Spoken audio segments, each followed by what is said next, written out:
Okay, so the last step then, the 16.5 is what I'm going into right now, is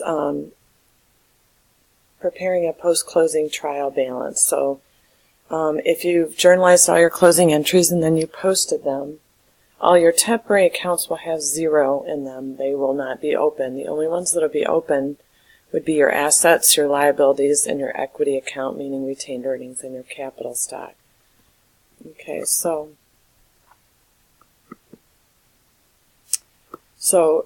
after you've posted your closing entries, your inventory account will be updated with your adjustment because you posted your adjusting entries.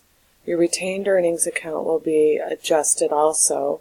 This is how much we made during the fiscal year, so we had credited that when we posted that closing entry.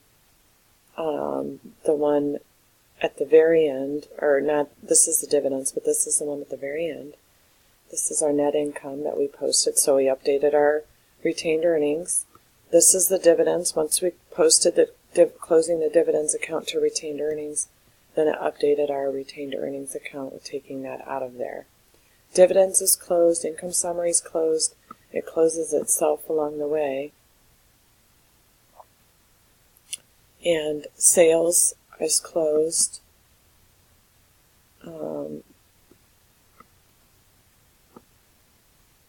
So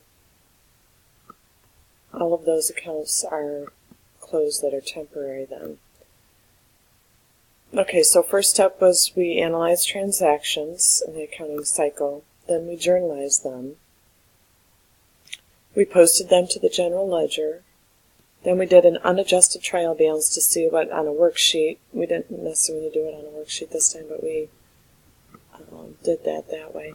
And then we did our adjusting entries and posted those to the general ledger. So we updated our inventory, we updated our supplies, our uncollectible accounts, that kind of thing. Before we did our adjusted trial balance, now our accounts are updated. Then we did the financial documents. We did income statement, statement of stockholders' equity, a balance sheet. Then we just did our closing entries. Then you post your closing entries.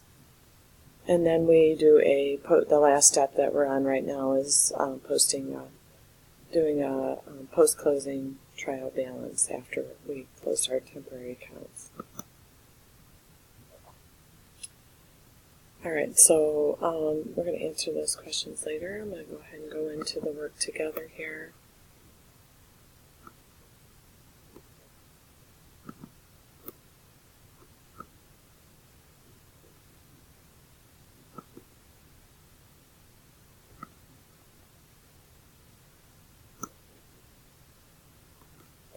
Maybe if I can find it. Here we go.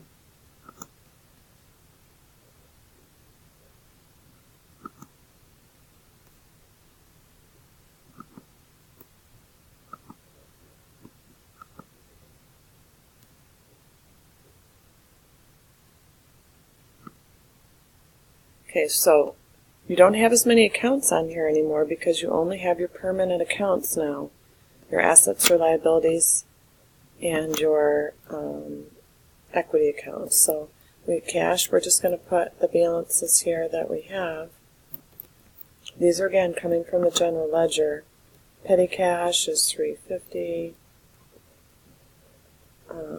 Accounts receivable, again, this is the book value right now after the allowance.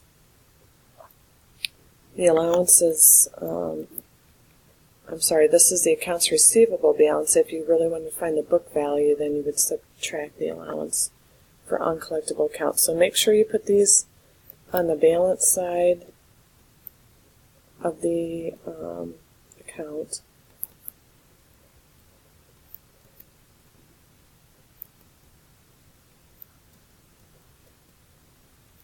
And at the end of the fiscal year, these are their updated balances.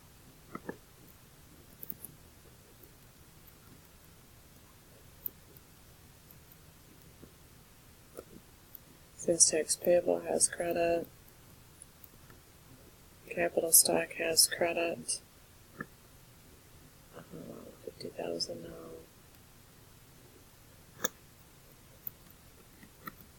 retained earnings has credit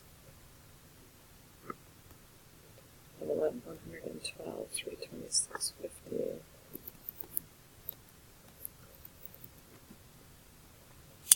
Okay, now I'm going to give you a few minutes to total these, and your debit sheet will get credits out of your ledger after you're done. Okay, so after I'm done,